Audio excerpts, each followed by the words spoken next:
আসসালামু আলাইকুম, আপনার উপর শান্তি বর্ষিত হোক। বিশ্বব্যাপী মুসলমানদের জন্য বিশেষ তাৎপর্যপূর্ণ মাস পবিত্র রমজান। ইফতার রোজার একটি গুরুত্বপূর্ণ অংশ। ইফতারে এমন খাবার খেতে হবে যার পুষ্টি উপাদানগুলো খুব সহজেই পাওয়া যায়। রমজানে যত খুশি খাবার খাও, খাবারের কোনো হিসাব দিতে হবে না। এই ভ্রান্ত ধারণাটি আমাদের মাঝে কিভাবে এলো তার কোনো হদিস পাওয়া না গেলেও এরই সূত্র ধরে রমজান পরিণত হয়েছে খাদ্য উৎসবের মাসে।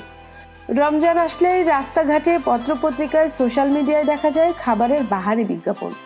চারিদিকে ইফতার পার্টি আর সেহরি পার্টির নামে নানা অপপ্রচার। অথচ ধর্মীয় দৃষ্টিকোণ থেকে রমজান হলো খাদ্যের সংযমের মাস, পরিমিতি বোধের মাস, আত্মিক উপলব্ধির মাস। এই একটি মাস সুস্থ ও বৈজ্ঞানিক খাদ্য অভ্যাস অনুসরণ করে আমরা এতটাই সুস্থ হয়ে উঠতে পারি যার প্রভাব বহমান থাকতে পারে সারা বছর। ইফতার করুন নবীজির সুন্নত অনুসারে। আচ্ছা, মহানবী সাল্লাল্লাহু আলাইহি সাল্লাম কিভাবে ইফতার করতেন, চলুন জেনে আসি।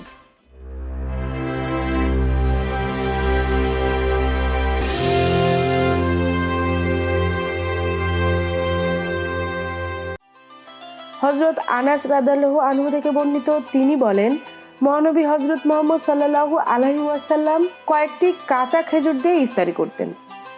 কাঁচা খেজুর যদি না পাওয়া যেত তাহলে শুকনো খেজুর দিয়ে, তাও যদি না পাওয়া যেত তাহলে কয়েক ঢোক পানি পান করে।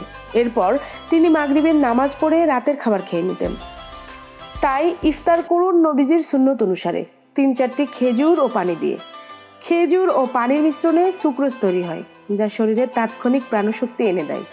এরপর মাগরিবের নামাজ পড়ে রাতের খাবার খেয়ে নিন। সারাদিন খাওয়া হয়নি ভেবে খাবারের উপর ঝাঁপিয়ে পড়বেন না। চিকিৎসাবিদরা বলেন, একবারে অনেক বেশি খেয়ে ফেললে আপনি অস্বস্তি বা অসুস্থ বোধ করতে পারেন। ধীরে সুস্থে খাবার ভালো করে চিবিয়ে খান, হজম ভালো হবে। রাতের খাবারে ভাত, রুটি, শাক সবজি, ছোলা, ডাল, মাছ, মাংস বা ডিমের যে কোনো একটি রাখতে পারেন সালাদ, লেবু অথবা টক দই। ভাতের চাল ঢেকে ছাটা লাল চাল হলে ভালো। পর্যাপ্ত শাকসবজি কোষ্ঠকাঠিন্য ও অ্যাসিডিটি সারাবে। যে কোনো ধরনের সবজির স্যুপ খেতে পারেন। ফুলকপি বা লেটুস পাতার স্যুপ বেশ উপকারী। বেশি গরম বোধ করলে খেতে পারেন চিরা ও চিনি ছাড়া দই, সাথে অল্প মধু বা খেজুর গুড় মেশাতে পারেন।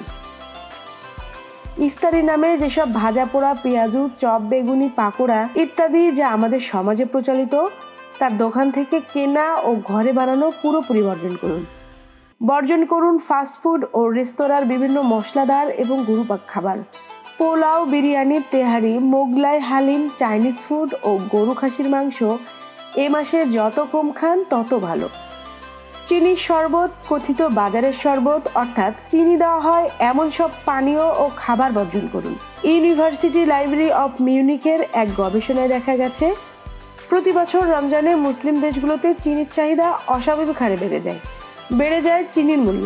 কারণ রমজানে চিনি জাতীয় শরবত এবং মিষ্টি জাতীয় খাদ্যের চাহিদা। কিন্তু দেহের উপর চিনির ক্ষতিকর প্রভাব এত যে চিনিকে বলা হয় গান পাউডার বা বারুদের চেয়েও বিপজ্জনক। শরবতের বদলে ডাবের পানি বা ফলের রস পান করতে পারেন, বিশেষত দেশি ফলের। আনারস, বাঙ্গি, পাকা পেঁপে বা যে কোনো মৌসুমি ফল আপনার সারাদিনের পুষ্টি যোগাতে সাহায্য করে। বুকে যাদের জ্বালা পড়ার সমস্যা আছে, ইফতারে তারা কলা খেতে পারেন। কলায় আছে পটাশিয়াম, যা অ্যাসিডিটি নির্মূল করতে সাহায্য করে। রাতে ঘুমানোর আগে সম্ভব হলে 1 গ্লাস দুধ পান করুন। আর যেহেতু রোজা এখন গ্রীষ্মকালে, তাই ইফতার থেকে সেহরি পর্যন্ত পর্যাপ্ত পরিমাণে পানি পান করুন। রমজান মাসকে খাদ্য সংযমের এবং আত্মিক উপলব্ধির মাস হিসেবে গড়ে তুলুন। ধন্যবাদ সবাইকে।